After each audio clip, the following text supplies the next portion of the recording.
Baiklah, Assalamualaikum warahmatullahi wabarakatuh.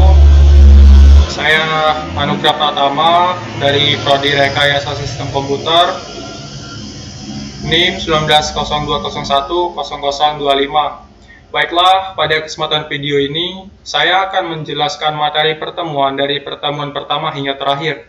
Nah, di sini saya akan menjelaskan materi pertemuan pertama. Nah, materi pertemuan pertama ini kita akan menjelaskan tentang pengertian dari arsitektur komputer. Nah, arsitektur komputer merupakan sebuah konsep perancangan dan juga struktur pengoperasian dasar dari suatu sistem komputer. Nah, fungsi dari arsitektur komputer terbagi menjadi 6, yaitu yang pertama, perancangan awal pada sebuah komputer. Nah, yang kedua yaitu prosesor yang dibutuhkan bisa lebih banyak. Dan yang ketiga, user pengguna bisa lebih banyak, sehingga tidak ada keterbatasan jumlah. Kemudian dapat melakukan multitasking.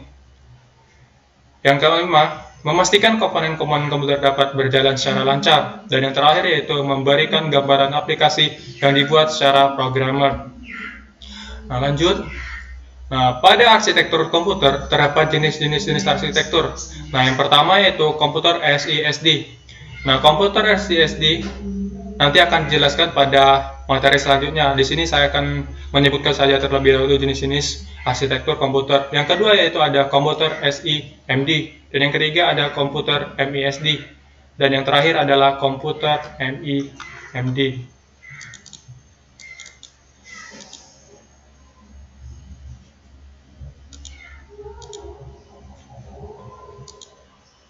Oke, nah di sini merupakan penjelasan dari jenis-jenis arsitektur komputer. Nah, yang pertama yaitu komputer MISD.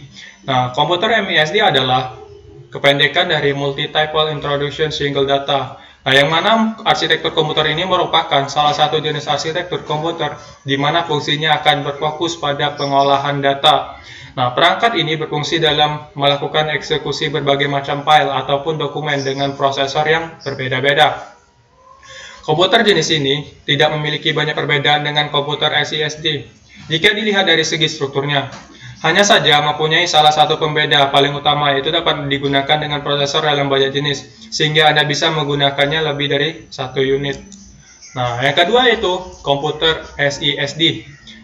Nah, sudah disinggung sebelumnya bahwa komputer SISD memang tidak terlihat berbeda jauh dari komputer MISD, yang mana jenis kedua ini merupakan hasil buatan dari von Neumann, memiliki ciri khas yaitu hanya bisa digunakan dengan satu unit prosesor saja.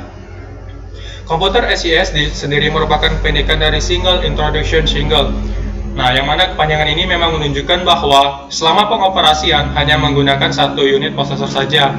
Nah, komputer ini bekerja menggunakan skema logika dan aritmatika, sehingga diproses melalui satu perhitungan. Nah, lanjut yang ketiga yaitu komputer MIMD. Nah, komputer MIMD ini merupakan singkatan dari Multi-Typal Introduction Multi-Typal Data, yang mana jenis ini adalah komputer yang mempunyai beberapa prosesor sekaligus dan bisa diatur secara sistem paralel melalui suatu unit pengontrol. Penggunaan prosesor yang lebih dari satu bisa membuat pengoperasian dari komputer MIMD ini dapat tetap dijalankan meskipun menerima banyak perintah. Jenis ini mampu menjalankan aplikasi dengan kinerja tinggi, sehingga cocok untuk memenuhi kebutuhan komputasi cukup kompleks. Nah, lanjut yang terakhir yaitu jenis arsitektur komputer SIMD. Nah, SIMD ini adalah singkatan dari Introduction Multi-Typal Data, di mana komputer ini dibuat secara paralel. Jadi, penggunaan dapat mengoperasikannya dengan menggunakan banyak prosesor meskipun hanya melalui satu kendali saja. Nah, contoh dari komputer SIMD ini adalah yaitu ELC, Drewan, and Star 100. Lanjut.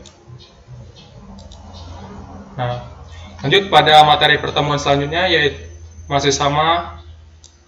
Nah, di sini kita akan membahas tentang cara membuat transformasi di arsitektur komputer. Ada beberapa cara yang dibuat untuk membuat transformasi di arsitektur komputer. Yang pertama itu merancang array prosesor. Nah, yang kedua mengaplikasikan proses p-planning. Yang ketiga itu membuat komputer dengan multiprosesor. Yang keempat membuat komputer dengan arsitektur yang lain. Dan yang terakhir yaitu atribut yang dipakai untuk mengukur kualitas dari arsitektur komputer. Nah, yang pertama yaitu array komputer. Array komputer merupakan unit tambahan yang digunakan untuk mempercepat kinerja komputer. Unit ini terpisah dari unit lainnya yang dapat ditambahkan pada prosesor utamanya. Yang kedua yaitu pipeline. Adalah suatu cara yang digunakan untuk melakukan sejumlah kinerja secara bersama, tetapi dalam tahap yang berbeda yang dialirkan secara kontinu pada unit pemrosesor. Nah, dengan penerapan pipeline ini pada mikroprosesor dapat didapatkan peningkatan dalam untuk kerja mikroprosesor. Hal ini terjadi karena beberapa instruksi dapat dilakukan secara paralel dalam waktu yang bersamaan. Nah, di sini kita harus mengetahui terlebih dahulu pengertian dari mikroprosesor. Mikroprosesor adalah suatu sistem komputer dengan dua atau lebih jenis CPU identik yang membagi akses secara penuh pada common RAM, shared memory multiprosesor. Nah, model multiprosesor berkembang menjadi software. Multiprosesor menggunakan bersama sebuah ruang alamat virtual tunggal yang dipetakan pada memori bersama untuk membaca atau menulis sebuah word memory dengan menjalankan instruksi load and store. Multiprosesor sulit untuk dikembangkan tetapi mudah diprogram. Contohnya yaitu Sun Enterprise 10.000, Sequent Numa Q, SGI Origin 2000, dan HP atau Convex X Plat. Nah, ini tadi jenis-jenis dari arsitektur komputer. Yang pertama yaitu komputer SISD, yang kedua SIMD, yang ketiga MISD, dan yang terakhir MEMD. Nah, jadi sebaiknya kita bisa menggabungkan jenis-jenis tersebut dengan jenis yang lainnya supaya mendapatkan suatu komputer yang baik, asalkan memenuhi syarat berikut. Nah, di sini ada beberapa syarat arsitektur komputer itu terpenuhi. Yang pertama yaitu memiliki hardware dasar yaitu CPU, memori, dan input-output system. Yang kedua yaitu komputer merupakan short program. Ketiga yaitu bisa menjalankan instruksi secara berurutan. Dan yang terakhir yaitu memiliki jalur bus yang diletakkan di antara memori dan CPU. Nah, terdapat atribut yang dipakai untuk mengukur kualitas dari arsitektur komputer. Nah, di sini terdapat 6 atribut yang dipakai. Yang pertama yaitu generalitas, yang kedua applicability atau daya serap, yang ketiga efisiensi, yang keempat mudahnya dalam pemakaian, dan yang kelima malleability atau daya tampah, dan yang terakhir yaitu expandibility atau daya kembang. Oke, lanjut. Nah, kita masuk ke materi pertemuan 4. Pada materi pertemuan 4, kita akan membahas poin-poin penting dalam kinerja sistem. Nah, di sini pertama-tama kita harus mengetahui pengertian dari kinerja adalah, kinerja itu sendiri adalah tingkatan untuk memenuhi kombinasi perangkat lunak yang diinginkan. Secara umum dapat didefinisikan sebagai semua karakteristik dan aktivitas penting berhubungan dengan pemenuhan kebutuhan yang akan dicapai. Nah, untuk pengukuran kinerja dapat dilakukan pada perangkat keras. Nah, biasanya pengukuran menggunakan metode benchmark. Nah, pada umumnya metode ini merupakan metode untuk mengevaluasi kinerja sistem komputer kita dan menggunakan hasil evaluasi tadi untuk dibandingkan dengan sistem komputer lainnya. Sehingga istilah benchmark ini pada umumnya tidak hanya digunakan untuk komputer, tapi juga ada pada bidang lainnya. Nah, evaluasi dengan benchmark ini biasanya akan menghasilkan hasil akhir berupa angka atau skor. Selanjutnya yaitu pengertian dan perbedaan antara load test dan stress test. Yang pertama yaitu load test. Nah, load test atau kata lainnya yaitu uji pembebanan. Nah, load test adalah suatu metode pengujian yang bersifat setengah merusak atau merusak secara keseluruhan komponen-komponen bangunan yang akan diuji. Nah, pengujian ini bermaksud melakukan beberapa metode, salah satunya adalah metode uji beban. Tujuan dari load test adalah untuk membuktikan bahwa tingkat keamanan suatu struktur atau bagian struktur sudah memenuhi persyaratan, sehingga bagian struktur sudah ada tersebut mampu atau aman dilakukan. Gunanya agar kita mengetahui bahwa beban dari aplikasi atau website ke database atau server sehingga resource yang digunakan tidak terlalu berat. Selanjutnya itu adalah stress test. Stress test atau stress testing adalah salah satu jenis pengujian sistem testing. Nah, pengujian ini bertujuan untuk melihat apakah perangkat lunak secara keseluruhan mampu menangani kebutuhan sumber daya yang tidak normal, yang mana sumber daya tersebut mencakup kuantitas, frekuensi, maupun volume. Nah, selanjutnya di sini ada beberapa perbedaan antara load test dan stress test. Nah, perbedaan yang paling mencolok antara load testing dan stress testing adalah jika load testing untuk memeriksa kemampuan aplikasi dalam melakukan load aplikasi atau website ke server atau database. Nah, yang mana stress testing ini diperuntukkan dalam memeriksa kemampuan aplikasi dalam menerima traffic dari luar agar web atau aplikasi tidak down. Oke, kita lanjut ke materi pertemuan selanjutnya. Materi pertemuan 5. Nah, pada materi pertemuan 5 ini kita akan mengulas kembali tentang apa itu arsitektur komputer. Nah, arsitektur komputer itu sudah kita bahas tadi bahwa merupakan perancang atau desain awal kita dalam melakukan perakitan sebuah komputer. Nah, di sini arsitektur komputer mempelajari atribut-atribut yang berada pada sistem komputer yang berkaitan dengan programmer yang memiliki dampak langsung pada eksekusi logis sebuah program.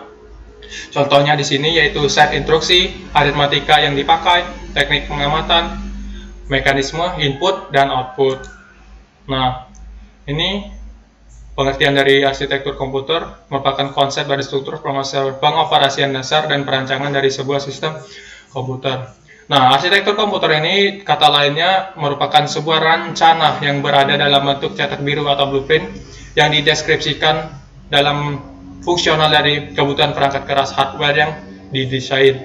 Hal ini mampu mengimplementasikan perancangan dari masing-masing bagian akan difokuskan terutama pada bagian CPU bekerja dan bagaimana cara pengaksesan data dan alamat dari dan ke memori cache, RAM, ROM dan lain-lainnya.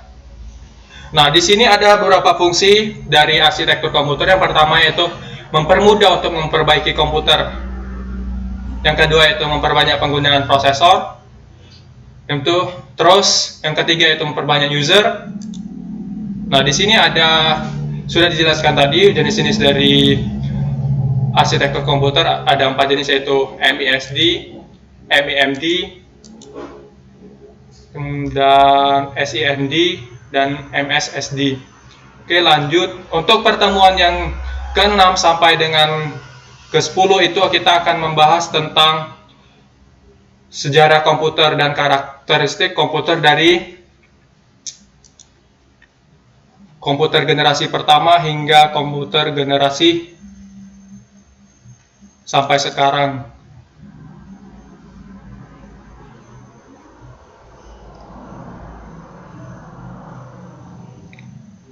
Baiklah, di sini sudah saya persingkat.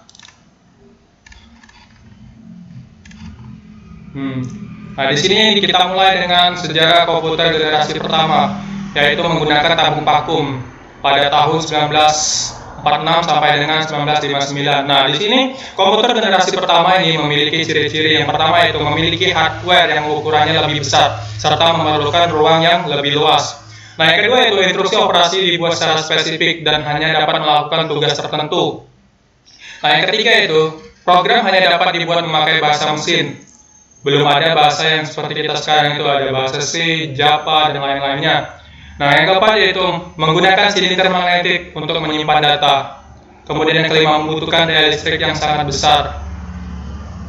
Sehingga terjadinya pemborosan daya pada di sini. Kemudian yang keenam itu perlu mesin pendingin karena komputer generasi pertama itu cepat sekali panas. Kemudian yang ketujuh itu memiliki kapasitas penyimpanan yang sangat kecil. Kemudian yang kedelapan kinerjanya lambat. Dan yang kesembilan memakai konsep stored program dengan menggunakan magnetic core source sehingga memori utama. Nah, yang terakhir itu menggunakan tabung hampa sebagai sirkuitnya.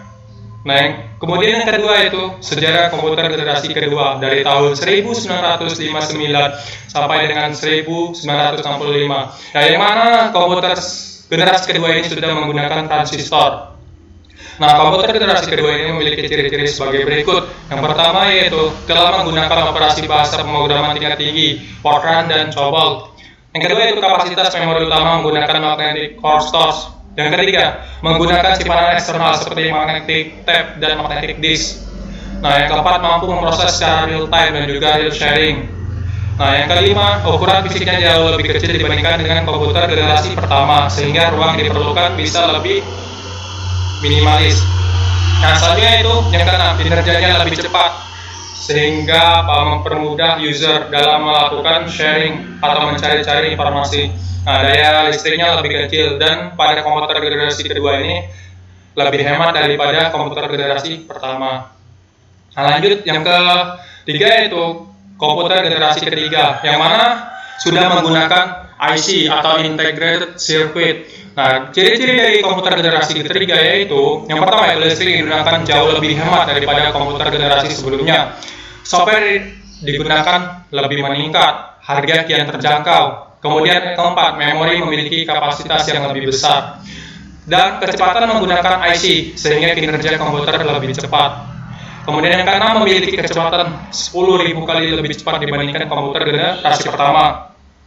Yang ketujuh yaitu komputer sudah dapat melakukan multiprocessing, sehingga dapat melakukan pekerjaan dengan perintah yang banyak dalam waktu yang bersamaan. Kemudian yang kedelapan yaitu komputer sudah menggunakan visual display dan dapat mengeluarkan suara. Yang sembilan itu menggunakan penyimpanan luas seperti disket magnetik, dan yang terakhir itu mampu melakukan komunikasi dengan komputer lainnya. Nah, yang selanjutnya itu komputer generasi keempat menggunakan mikroprosesor dari tahun 1971 sampai yang sekarang. Nah, ciri-ciri komputer generasi keempat yaitu dapat menggunakan LSI atau Large Scale Integration. Nah, yang kedua itu sudah dikembangkan dengan memakai semikonduktor dan mikroprosesor yang berbentuk seperti chip untuk memorinya. Nah, yang ketiga itu sudah dipasarkan untuk perorangan, jadi sudah terjangkau, bisa diakses oleh orang siapapun, asalkan mempunyai dana untuk membelinya. Selanjutnya itu selalu muncul komputer terbaru yang lebih efisien dan mudah dibawa kemana-mana, seperti yang sekarang itu yaitu laptop. Nah, selanjutnya itu komputer generasi kelima, AI atau kecerdasan buatan, dan bahasa Inggrisnya Artificial Intelligence. Nah, ini merupakan komputer generasi untuk sekarang dan masa depan, yang mana komputer ini akan berkembang lebih canggih lagi dari komputer sebelumnya, yang pada komputer ini memiliki teknologi LSI namun akan mempunyai banyak pengembangan, yang mana memiliki fitur yang terus berkembang setiap tahunnya, memiliki kecepatan yang semakin cepat dalam pemrosesan informasi, dan yang terakhir itu komputer memiliki kemampuan untuk mendengar, berbicara, melihat, dan pastinya lebih canggih lagi, bahkan dapat memberikan kesimpulan layaknya manusia. Oke, lanjut di sini materi yang terakhir, materi pertemuan ke-12. Nah, pada materi ini kita akan membahas tentang mengukur kualitas arsitektur komputer. Nah, arsitektur komputer adalah perangkat yang dipakai untuk mengolah data sesuai dengan perintah-perintah yang diberikan. Arsitektur komputer menekankan pada konsep sistem komputer, dan implementasi rencana akan fokus pada setiap bagian, terutama pekerjaan CPU, cara mengakses data, dan alamat RAM, cache, dan lain sebagainya. Nah, di sini ada beberapa atribut mutu arsitektur komputer yang dipakai pada sistem komputer. Yang pertama yaitu generalitas. Generalitas adalah ukuran besar jangkauan aplikasi yang bisa cocok dengan arsitektur. Sebagai contoh, komputer yang terutama digunakan untuk aplikasi ilmiah dan teknik menggunakan aritmetik, floating point dengan nomor disimpan dengan pertunjukan besar dan komponennya. Dan komputer yang terutama digunakan untuk aplikasi bisnis menggunakan aritmetik desimal dengan nomor ditampilkan sesuai dengan digit desimalnya. Sistem umum memberikan aritmetik, dua jenis aritmetik. Nah, yang kedua itu daya terap. Nah, daya terap atau applicability adalah pemanfaat arsitektur untuk penggunaan yang telah direncanakannya. Nah, komputer yang terutama dirancang untuk satu dari dua area aplikasi utama. Yang pertama itu aplikasi ilmiah dan teknis, dan yang kedua itu aplikasi komersial biasa. Nah, mereka ini adalah computation intensive application, aplikasi komputasi intensif. Nah, yang berartikan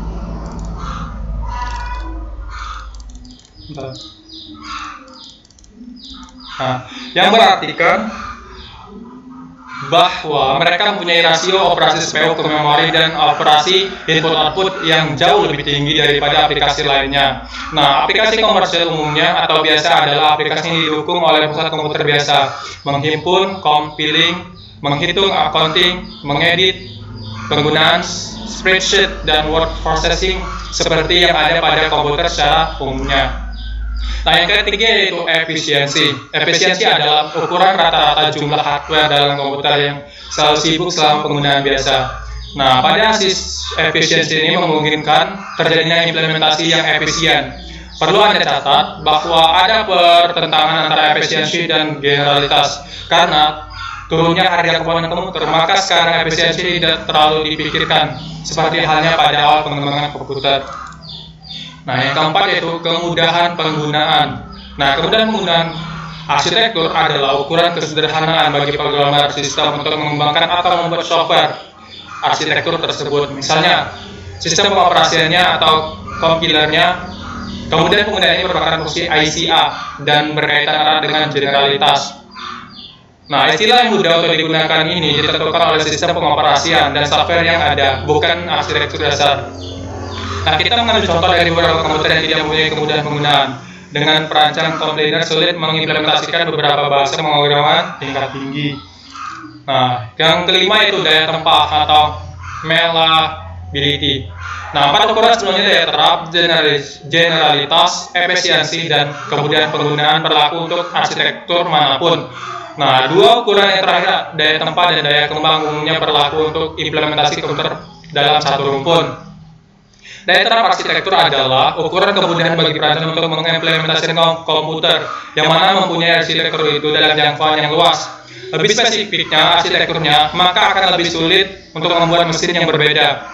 Ukuran yang kinerjanya dari yang lainnya. Secara analogis, bila seseorang menanamkan suatu arsitektur rumah sebagai rumah kolonial, maka dimungkinkan rumah tersebut mempunyai ukuran dan gaya yang berbeda dengan yang lain sebaiknya. Jika arsitektur telah menentukan cara hidupnya, maka hanya dimungkinkan sedikit variasi implementasi. Nah, yang keenam yang terakhir itu daya kembang. Daya kembang atau bisa disebut expandability. Nah, adalah ukuran kemudahan bagi perancang untuk meningkatkan kemampuan arsitektur. Misalnya, kemampuan memori maksimumnya atau kemampuan aritmetiknya. Umumnya, spesifikasi rumpun komputer memungkinkan perancang untuk menggunakan ukuran memori yang berjangkauan luas dan anggota rumpun. Sebagai contoh, karena arsitektur DIC PAX hanya menentukan ukuran memori secara tidak langsung dan hanya berada dalam batasan luas tertentu, maka komputer PAX mempunyai ukuran memori yang bervariasi yang jauh lebih dari satu faktor. Oke, itulah penyampaian materi yang dapat saya sampaikan. Lebih dan kurangnya mohon maaf. Saya akhiri. Wassalamualaikum warahmatullahi wabarakatuh.